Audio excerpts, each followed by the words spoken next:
Hey Squids! Michelle here. You may remember one of our first videos on movement, displaying some basic tips and movement options in Splatoon. Well, there are many more general and stage-specific techniques to help you as you swim around maps. So I'm partnering up with Phlox from Altera to give you an update on some basic movement tips and approaches that you just may have overlooked.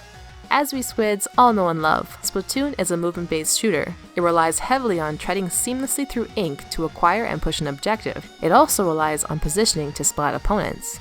Inklings have very limited health, which makes standing out in the open disadvantageous. Instead, the goal is to keep hidden and on the move. Now, most teams have their tested and true method for each map, but besides team strategies and composition, there are many little things to help improve your individual play.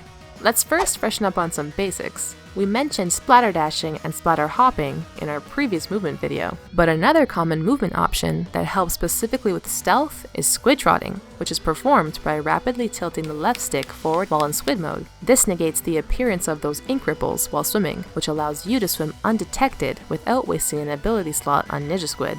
This technique is needed on maps with narrow pathways leading to major openings like Port Mackerel. You don't want your foes to catch you in your path. Just be careful not to underestimate more adept players, or swim into one of their sub-weapons. If you catch yourself swimming into dangerous territory, then remember to use momentum cancelling to save yourself from impending doom. You do this by quickly pressing ZR while holding ZL, and then shift the left stick backwards to swim away.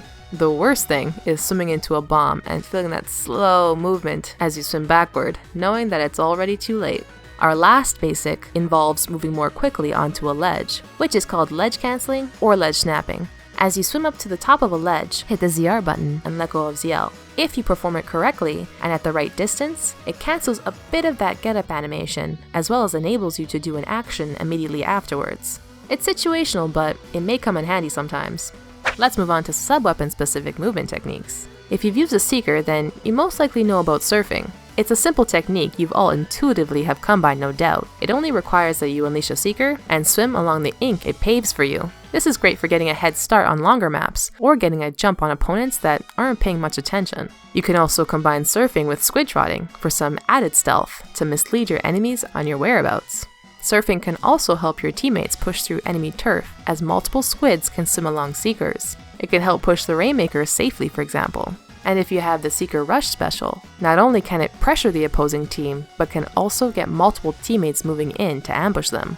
Next, let's talk about suction bombs. Suction bombs are a great offensive and defensive tool, but can also assist you with moving through obstacles. On some stages, you may come across these inflated barriers, and sometimes they can provide great cover for both Inklings. Utilizing them smartly can put you at better odds when encountering an opponent. However, there's a quick little trick to easily swim around them to surprise your opponents. Here's where your suction bomb comes into play. If you throw a suction bomb at the inflatable, the blast will actually ink the other side, allowing you to swim around quickly to dodge or flank enemy Inklings.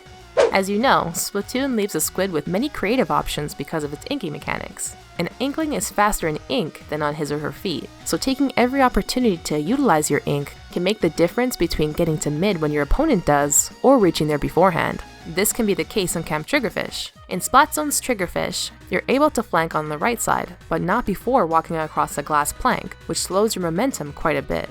But if you look closer, there's a narrow space between the glass that can be inked, providing you the ability to squid jump with full momentum to reach the other side. This may not seem like much, but with continued application, you'll notice these little things add up and keep up your pace.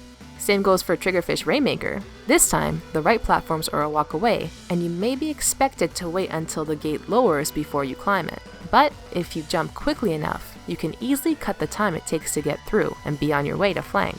Getting creative on maps and using a more tactical approach can help when engaging opponents, and the best way to engage your opponent is to catch them off guard. That's all for today, Squids. Let us know any more movement techniques that I haven't mentioned. Thanks to Phlox for working with me on this video. You can check out Phlox and Altera on Twitter. Also, if you'd like, you can join the Squid Kids Discord channel. I'll leave all those links down below. See ya!